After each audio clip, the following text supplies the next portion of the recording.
আমাদের জাতীয় স্বার্থে প্লাস্টিক বর্জন করার আহ্বান জানিয়ে এটা আপনারা বর্জন করেন তাহলে কিন্তু সমস্যার অর্ধেকটা একেবারে পার ঘেঁষে বড় বড় বিল্ডিং হয়েছে। এখন এই খালটা খনন করা হবে, এটা কিন্তু বেশ ঝুঁকিপূর্ণ একটা কাজ। সেই জন্য আমরা সেনাবাহিনীর সাথে কথা বলে তাদেরকে এই কাজটা দিয়েছি।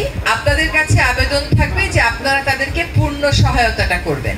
এই খালটা অন্য খালগুলোর মতন না, এটা দুইটা নদীকে ফলে পরিবেশগত বিবেচনায় এইটার কিন্তু গুরুত্ব অন্য রকমের। এখানে যে প্রেজেন্টেশনটা দেয়া হলো সেখানে খালের পানিকে খুব সুন্দর নীল দেখানো হলো।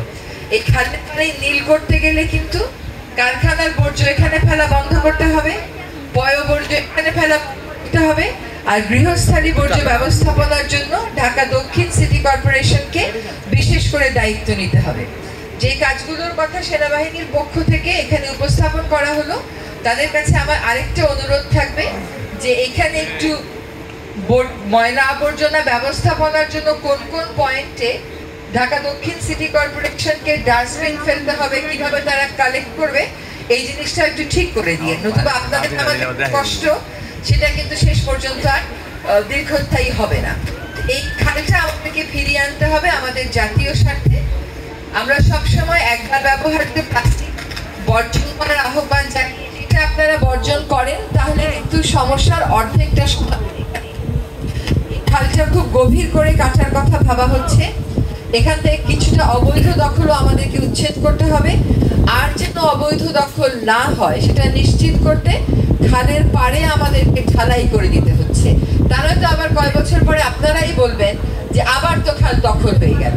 সেই দখল থেকে বাঁচাতে খালের পাড়, খালের তলদেশ না, কিন্তু আমাদেরকে খানিকটা করে হলেও ঢালাই করে দিতে হবে এবং খালের পাড়ে আমরা যতটুকু সম্ভব ওয়াকওয়ে নির্মাণ করে দেব। আশা করি আজকে থেকে কাজ শুরু হয়ে যথাসময়ে কাজটা শেষ হবে এবং এই খাল পুনরুদ্ধারের প্রকল্পটা এবং কাজটা একটা দৃশ্যমান এবং দেখার মতন, মনে রাখার মতন করেই সেনাবাহিনী করবে। আপনারা এলাকাবাসী হিসেবে তাদেরকে সর্বোচ্চ সমর্থন দেবেন, এটা আমরা প্রত্যাশা করি। এবং আজকে আপনাদের সামনে এই খালের পুরোটা বাজেট, যে কি অর্থ আছে, কতটুকু অর্থ আছে, এটা পুরোটা আপনাদের সামনে তুলে ধরা হয়েছে।